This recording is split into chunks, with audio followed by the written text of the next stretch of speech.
బాపట్ల జిల్లా మార్టూరు మండలంలో పర్చూరు ఎమ్మెల్యే ఏలూరు సాంబశివరావు విస్తృతంగా పర్యటించి పలు అభివృద్ధి కార్యక్రమాలను ప్రారంభించారు.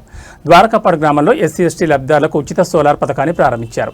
ఈ పథకం ద్వారా గ్రామీణ ప్రాంతాల్లో విద్యుత్ సమస్యలు తగ్గించడంతో పాటు పేద కుటుంబాలకు ఆర్థికంగా ఉపశమనం కలుగుతుందని ఆయన తెలిపారు. అనంతరం నియోజకవర్గంలో మొట్టమొదటి అన్నా క్యాంటీన్ను మార్టూరు పట్టణంలో బాపట్ల ఆర్డీఓ గ్లోరియా పలువురు అధికారులతో కలిసి ఎమ్మెల్యే ప్రారంభించారు. ఈ సందర్భంగా ఆయన స్వయంగా క్యాంటీన్లో భోజనం రుచి చూసి అక్కడి సౌకర్యాలపై సంతృప్తిని వ్యక్తం చేశారు. ఈ క్యాంటీన్ ద్వారా తక్కువ ధరకు పౌష్టికాహారం అందించడం లక్ష్యమని పేర్కొన్నారు. తదుపరి వలపర్ల గ్రామంలోని పాఠశాలను సందర్శించిన ఎమ్మెల్యే డొక్కా సీతమ్మ మధ్యాహ్న భోజన పథకం అమలు తీరును పరిశీలించారు. విద్యార్థులకు అందుతున్న ఆహారం నాణ్యత, పరిశుభ్రతపై అధికారులకు సూచనలు చేశారు.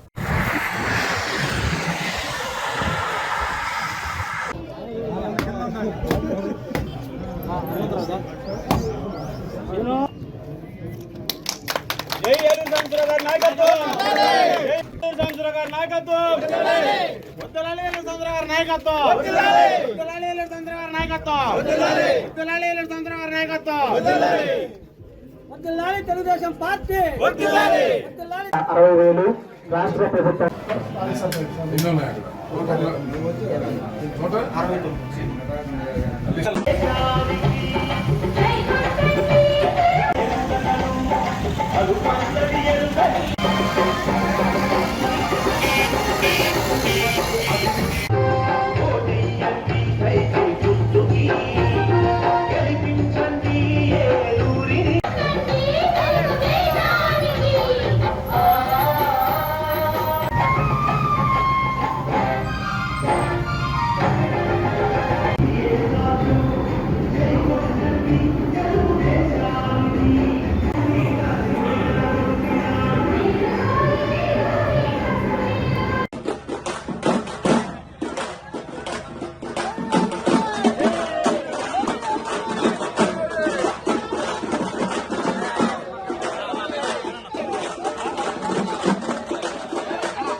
సార్ కొద్దిగా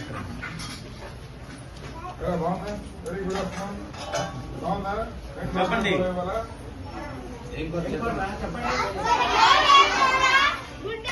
అన్నం బాగుందరా?